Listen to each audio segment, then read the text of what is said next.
Welcome students. This is the next segment in the video sequence of for the chapter 4, the diary of from the diary of Anne Frank. Is for class 10. Book name is First Flight. So, इस chapter में we were discussing about a diary, a part of the diary written by Anne Frank. She was a victim of Holocaust. Relieve issue के दौरान जो Hitler के द्वारा जो लोगों को मारा गया मुख्य तौर पर ज्यूस को और दूसरे लोगों को, तो वो हॉलोकास्ट कहलाता है। उस दौरान एन फ्रैंक भी मारी गई थी, लेकिन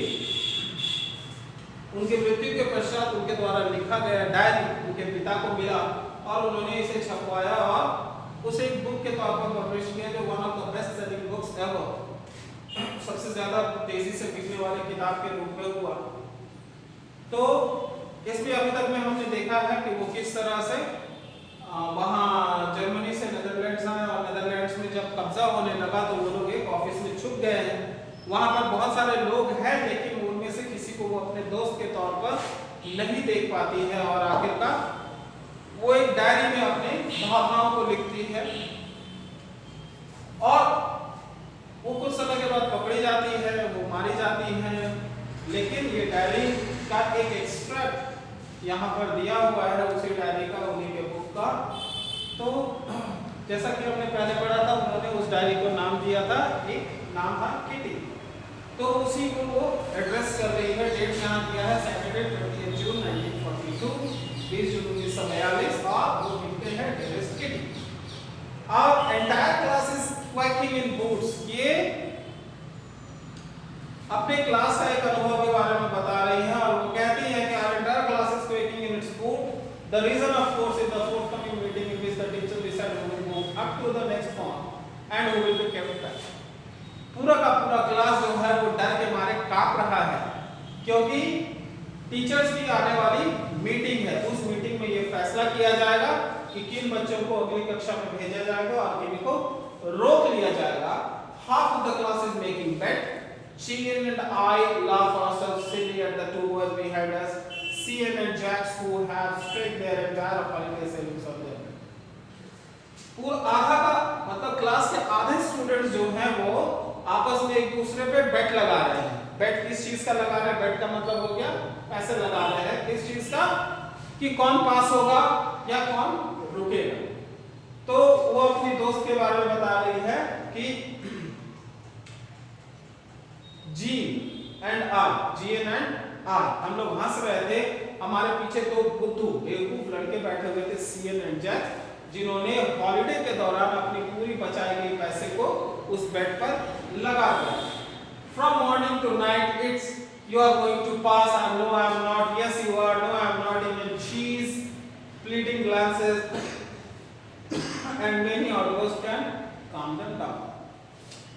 पूरा का पूरा दिन फ्रॉम मॉर्निंग टू नाइट तो कहा गया है, लेकिन स्कूल तो नाइट में चलता नहीं है। तो लेकिन सारा का सारा दिन और रात उन लोगों में यही चर्चा होती कि तुम पास हो रहे हो, वो कहता नो आई एम नॉट, वो फिर अगला कहता हाँ हो सकते हो, और फिर दूसरा कहता no I am not. Even jeez जो है गर्ल्स की जीज जो है प्लीडिंग ग्लांसेस, वो लोग एक दूसरे से नजरों में नजरें मिलाकर नजरें मिला रहे हैं और एक दूसरे को गुस्से से देख रहे हैं, लेकिन फिर भी वो शांत नहीं हो रहे हैं।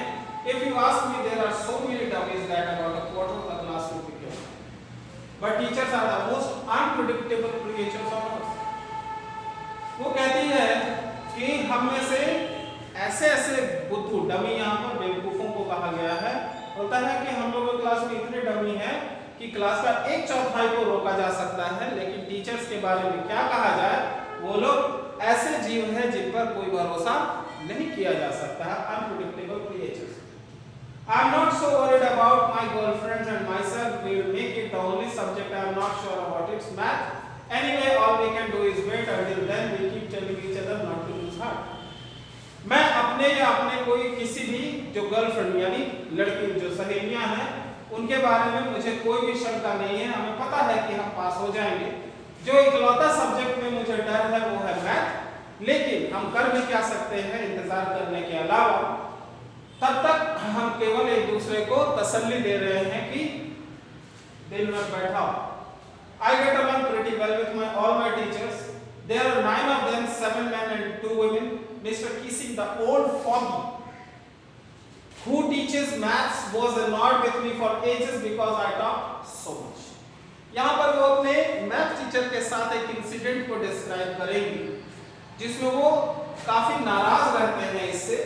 तो वो कहती है मैं लगभग अपने सारे टीचर्स के साथ अच्छी तरह से रहती हूँ, लेकिन वो 9 है, 7 मेन है, 2 विमेन है, लेकिन मिस्टर कीसिंग जो कि मैथ पढ़ाते हैं, ओल्ड फॉगी वहां पर कहा गया है, जो पारंपरिक तौर के जो पुरुष होते हैं उनको ओल्ड फॉगी कहा गया है। तो वो ओल्ड फॉगी है जो हमें मैथ पढ़ाते हैं, वो मुझसे काफी समय से नाराज चल रहे हैं क्योंकि मैं बात बहुत करती हूँ। After several warnings, he assigned me extra homework and essay on the subject, a chatterbox. A chatterbox, what can you write about? तो कई बार उन्होंने मुझे वार्निंग्स दी और आखिरकार उन्होंने नाराज होकर एक सब्जेक्ट में एक्स्ट्रा होमवर्क दे दिया। क्या होमवर्क था? चैटरबॉक्स। चैटरबॉक्स टॉपिक के ऊपर एक ऐसे लिखना था। अब यहाँ पर चैटरबॉक्स मतलब क्या होता है? चैट का मतलब होता है बातचीत, चैटरबॉक्स मतलब खूब ज्यादा बात करने वाला को हम चैटरबॉक्स कहते हैं। तो यहाँ पर मिस्टर कीसिंग समझिए किसको टारगेट कर रहे हैं? एम को ही टारगेट कर रहे हैं।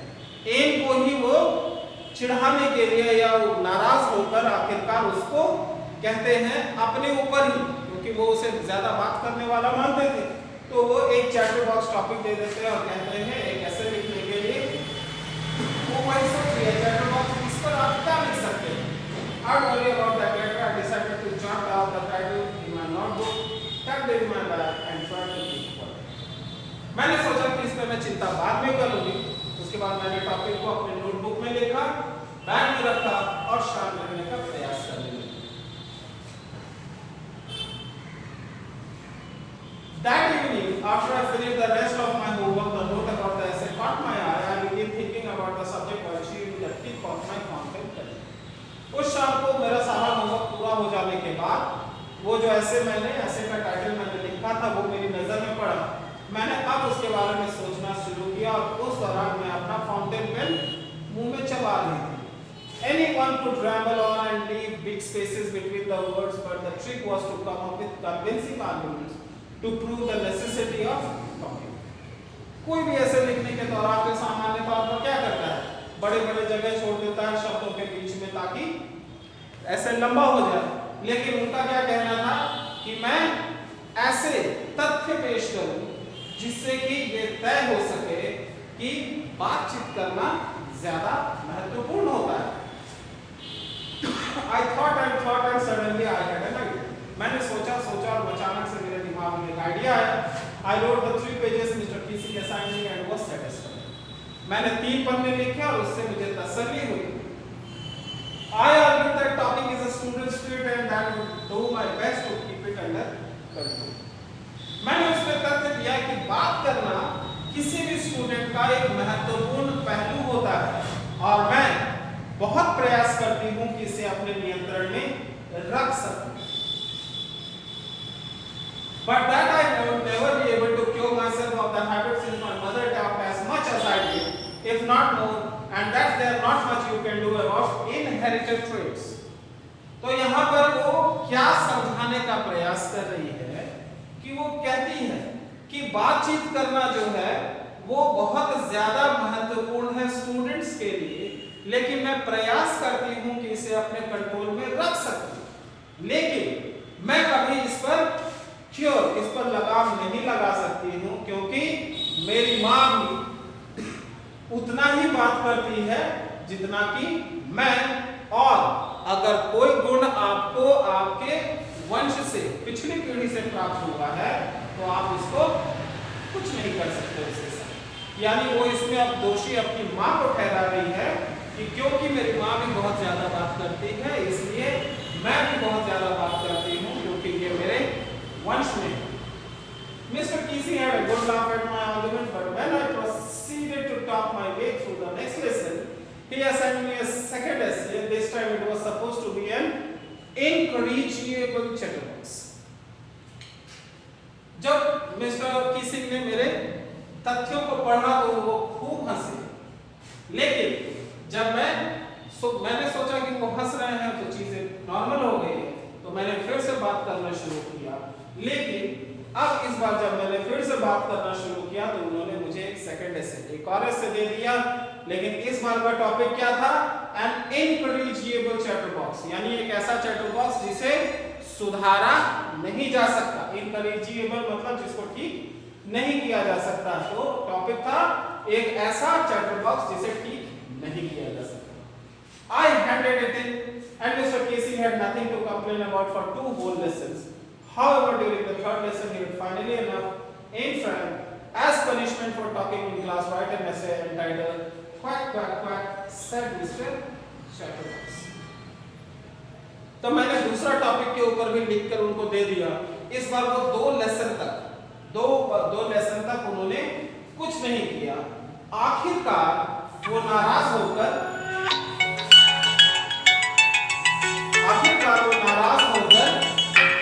तीसरे लेसन में उन्होंने मुझे पनिशमेंट के तौर पर एक ऐसे लिख दिया। और इस बार क्या था टॉपिक? Quack quack quack. ये उनको क्या कह सकते हैं, इनको थोड़ा चिढ़ाने के लिए था। क्वैक क्वैक क्वैक मतलब की तरह आवाज दिया sir mister chatterbox. Quack quack quack कहा किसने? Mistress chatterbox.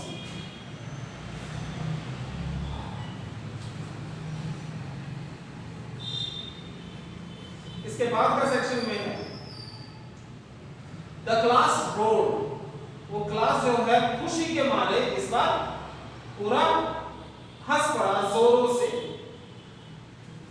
Though I had nearly exhausted my ingenuity on the topic of chatterboxes, मैंने भी अपना जो ओरिजिनलिटी या इंजेन्युइटी क्या होता है, मतलब फॉर एग्जांपल आपको किसी टॉपिक पे कुछ लिखने के लिए मिला है तो आप क्या करते हैं, उसमें अपने आइडियाज को डालते हैं। लेकिन बार बार आप एक ही टॉपिक पर कितना बार लिख सकते हैं? कुछ न कुछ चीजें तो रिपीट होने लगेंगी। तो वही वो कहती है कि अब मेरा जो ओरिजिनलिटी था वो खत्म होने लगा था, तो इसलिए it was time to come up with something else. और इस बार मैंने फैसला किया कि कुछ नया किया है। तो my friends saying who's good at poetry offered to help me write the essay from beginning to end in words and jump for joy. तो मेरा एक दोस्त है सही, उसमें वो कविता लिखने में बहुत अच्छा है, तो उन्होंने मुझे सहायता करने के लिए ऑफर किया और कहा कि वो मेरा पूरा ऐसे जो है वर्ड्स यानी पोएम के तौर पर मैं उसे लिख कर दे दूंगा। कौन देगा? सेल देगा। एम को पोएम के तौर पर वो पूरा का पूरा ऐसे लिख कर देगा। Mr. Keesing was trying to play a joke on me with his ridiculous subject, but I made him make sure the joke was on him. Mr. Keesing ने मेरा मजाक बनाने का प्रयास किया था इस बेवकूफाना सब्जेक्ट को लेकर, लेकिन मैंने भी उस मजाक को वापस उनकी तरफ ही पलट दिया था। I finished the poem and it was beautiful. It was about a mother duck and a father swan with 3 baby ducklings who were beaten to death by their father because they quacked too much. Poem मैंने लिखा, बहुत सुंदर लिखा था। उस poem में एक माँ थी, एक माँ डक थी, एक पिता स्वान, एक पिता हंस था, उनके 3 बेबी डकलिंग्स थे जिनको कि उनके पिता ने मार डाला था। क्यों? क्योंकि वो बहुत ज्यादा क्वैक क्वैक करते थे। Luckily, Mr. Keesing took the joke the right way. मेरी किस्मत अच्छी थी कि मिस्टर कीसिंग ने मेरे इस मजाक को ठीक तरीके से लिया। He read the poem to the class, adding to his own comments and to several other classes as well. Since then, I have been allowed to talk and haven't been assigned any extra homework. On the contrary, Mr. Keesing always makes me look. तो उनको वो poem इतना पसंद आया कि वो मेरे class में उन्होंने उस पोएम को पढ़कर सुनाया, अपने कमेंट्स भी दिए, साथ ही साथ दूसरे क्लासेस में भी उस पोएम को उन्होंने पढ़कर सुनाया। उसके बाद से मुझे क्लास में बात करने की इजाजत भी दे दी गई, एक्स्ट्रा होमवर्क भी नहीं दिया गया। उल्टा अब मिस्टर क्या करते हैं, चुटकुले सुनाते हैं अपनी क्लास में। तो ये जो लास्ट सेक्शन है इसके बारे में यदि हम देखें तो यहाँ पर थोड़ा सा एक कॉन्ट्रास्टिंग सा बिहेवियर नजर आता है, क्योंकि बात करने से किसी स्टूडेंट को कोई टीचर तभी रोकता है जब उसके कारण क्लास डिस्टर्ब हो रहा है। अगर कोई एक बात कर रहा है, फॉर एग्जांपल एक क्लास में, आप ही के क्लास में मान लेते हैं 36 स्टूडेंट है, उनमें से कोई एक बात कर रहा है तो वो अकेले तो बात नहीं कर रहा होगा, साथ में 2-3 और लोग भी बात कर रहे होंगे। मान लीजिए दो लोग ही बात कर रहे हैं तो 36 में से 2 गया 34। उस 34 वो जो 2 बात कर रहे हैं उसके आसपास में 2 बेंचेस और होंगे, वो 2 बेंचेस भी डिस्टर्ब होंगे, वो भी उनकी बातों को सुनने लगेंगे और उसके कारण क्या होगा, धीरे धीरे पूरा क्लास डिस्टर्ब होगा। तो यहाँ पर मिस्टर कीसिंग की कोई विशेष गलती मैं नहीं मानता हूँ, मेरे तरफ से नहीं मान सकता कि उन्होंने कोई गलती की उसे रोककर। परिप्रेक्ष्य हम नहीं जानते हैं कि किस कारण से होगा, लेकिन क्लास के दौरान बात करने को इस चैप्टर के आधार पर हम आगे एनकरेज नहीं कर सकते। So this was the chapter, it was extracted from the diary of Youngberg with slight adaptation. Slight adaptation मतलब थोड़ा सा बदलाव करके इसमें दिया गया है। This is for today. Thank you.